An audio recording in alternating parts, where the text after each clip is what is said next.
akan menjelaskan apa itu sistem endokrin.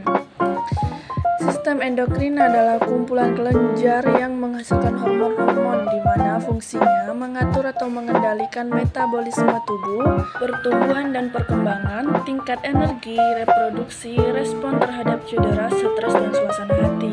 Berikut ini yang termasuk kelenjar endokrin dalam tubuh kita. Ada kelenjar pineal, kelenjar pituitari, kelenjar tiroid atau paratiroid, kelenjar timus, pankreas, renal, dan juga kelenjar ovaries, kelenjar testis pada pria. Akan bahas satu persatu mulai dari kelenjar pineal. Kelenjar pineal mensekresi hormon melatonin, di mana hormon ini berfungsi menimbulkan kantuk dan mengatur irama tidur alami atau irama sirkadian. Hingga jika kerja kelenjar pineal terganggu, seseorang bisa mengalami insomnia atau sulit tidur. Dan selanjutnya ada kelenjar hipofisis atau pituitari. Kelenjar hipofisis biasanya dijuluki dengan master of glands atau master dari kelenjar yang lainnya. Nah, hormon yang disekresi akan mengatur kerja kelenjar endokrin yang lainnya. Kelenjar hipofisis dibagi menjadi 3 lobus, yaitu lobus anterior, lobus intermedia, dan lobus posterior. Lobus anterior hipofisis menghasilkan beberapa hormon, antaranya hormon pertumbuhan atau biasa disebut somatotropin, yang berfungsi merangsang pertumbuhan dan mengatur metabolisme. Lalu ada hormon prolaktin yang merangsang sekresi air susu ibu. Selanjutnya ada FSH dan LH, merangsang produksi ovum bagi perempuan dan merangsang sperma bagi laki-laki. Dan sedangkan LH merangsang ovarium dan testis. Selanjutnya ada pula thyroid stimulating hormone atau TSH yang berfungsi merangsang kelenjar tiroid atau kelenjar gondok, dan ACTH adalah hormon yang berfungsi untuk merangsang korteks adrenal untuk mensekresikan glukokortikoid. Selanjutnya hipofisis lobus intermedia mensekresikan melanocyte stimulating hormone, berfungsi untuk menstimulasikan sel dan pigmen melanin.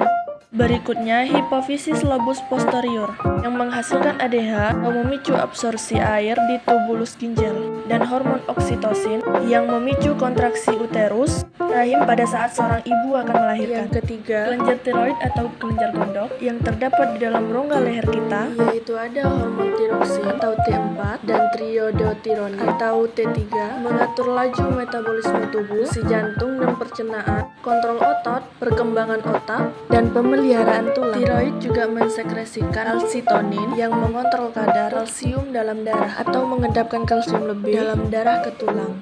Berikutnya ada kelenjar paratiroid atau anak gondok yang mensekresi paratormon, mengatur kadar kalsium darah dengan memicu pelepasan kalsium tulang. Ada pula kelenjar timus yang mensekresikan hormon timosin yang menstimulasi pembentukan sel T, dan juga hormon timopoietin dan timulin yang merubah sel T jadi sel-sel spesifik. Kelenjar endokrin yang berikutnya adalah pankreas atau pulau-pulau Langerhans yang terdiri dari sel alfa, sel beta, dan sel delta. Sel alfa mensekresikan hormon glukagon yang berfungsi merubah glikogen atau gula otot menjadi glukosa atau gula darah. Sel beta mensekresikan hormon insulin yang berfungsi merubah glukosa atau gula darah jadi glikogen gula otot. Sedangkan sel delta mensekresikan hormon somatostatin berfungsi menghambat sekresi glukagon dan insulin. Selanjutnya ada kelenjar adrenal atau anak ginjal yang terdiri dari korteks dan medula. Bagian korteks adrenal menghasilkan hormon mineral okortikoid berfungsi mengatur metabolisme mineral, dan korteks menghasilkan hormon glukokortikoid fungsi mengatur metabolisme glukosa, dan hormon androgen mengatur ciri seks sekunder pada pria. Dan bagian medula adrenal terdapat hormon adrenalin berfungsi merubah glikogen menjadi glukosa dan memicu kerja saraf simpalis yang meningkatkan denyut jantung dan lain sebagainya.